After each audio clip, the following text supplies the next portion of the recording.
আসসালামু আলাইকুম। ওয়ালাইকুম আসসালাম। বাবা মজনু, আমি তোমাদের বাড়ির দিকে যাচ্ছিলাম, এখন রাস্তায় পেয়ে গেলাম, আমার খুব ভালোই হলো। আমার এই যে দক্ষিণের কানির জমিটি আছে, এটা আবার বিক্রি করতে হয়, এটা তুমি একটু রাখো, আমাকে কিছু টাকা দেবো। আপনি না কিছুদিন আগে জমি বিক্রি করলেন, আবার জমি বিক্রি করে কি করবেন? বাবা রে, এটি অনেক কথা। আমার ছেলে ইংলিশ মিডিয়াতে লেখাপড়া করে, সে এটা পরীক্ষার সময় তার পরীক্ষার ফিস দিতে হয়, হঠাৎ করে আমাকে রাত্রে ফোন দিয়েছে, তার জন্য 50,000 টাকা দিতে হয়। আমার কাছে তো এখন এত টাকাও নাই, আপনার আগের জমিটাও আমি কিনে রাখছি।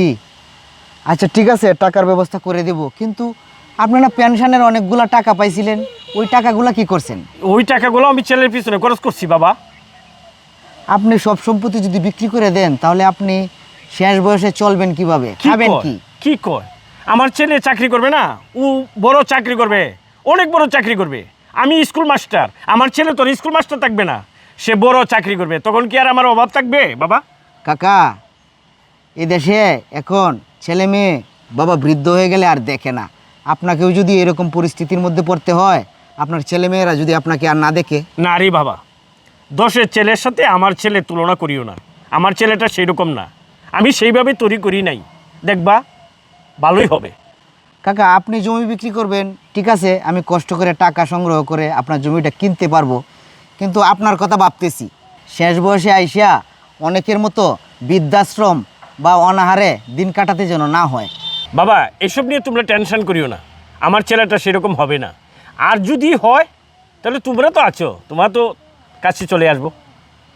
আচ্ছা ঠিক আছে কাকা, আমি আপনার ভালোর জন্যই বলছিলাম, আপনি একটা কাজ করেন, বিকালে আইসেন, জি। আইসে আমার বাড়িতে চা নাস্তা খাওয়া যাবেন আর টাকাটা নিয়ে যাবেন। ঠিক আছে বাবা, ভালো থেকো তোমরা।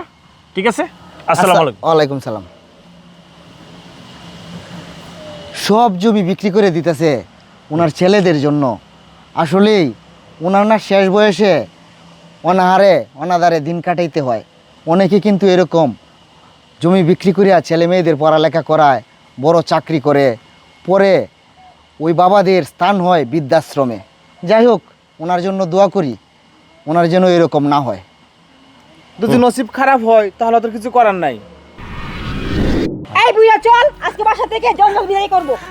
বাবা, বাবা রে, তুই আমার একমাত্র সন্তান, আমি তোরে ছাড়া রাখতাম না। চলো বাবা। এই দাঁড়ান দাঁড়ান, কি হয়েছে ওনার? উনি কি অসুস্থ নাকি? না ভাই, অসুস্থ না, এই বুড়ি একটা জঞ্জাল। আমরা থাকি ঢাকা শহরে, বড় চাকরি করি, বুড়ে থাকে বাড়িতে ফোন দিয়া শুধু বারবার জ্বালায়। এর জন্য একটা কাজের লোক রাখতে হয়, তার জন্য বৃদ্ধাশ্রমে দিয়ে যাচ্ছি। আই চল বুইয়া, যা। হাইরে কপাল, নিজের সয় সম্পদ বিক্রি করিয়া এই সন্তানের লেখাপড়া করলো, উচ্চ শিক্ষাতে শিক্ষিত করলো, আর আজকে বাবা বৃদ্ধাশ্রম। এই হচ্ছে কপাল, কিচ্ছু করার নাই। এই লোকটার জমিটি আমি কেনার সময় আমি কিন্তু বলছিলাম যে কাকা দেখেন, শেষ বয়সের জন্য আপনার এরকম পরিণতি না হয়, বৃদ্ধাশ্রমে না যাওয়া লাগে, কিন্তু সেই পরিণতি ঘটল।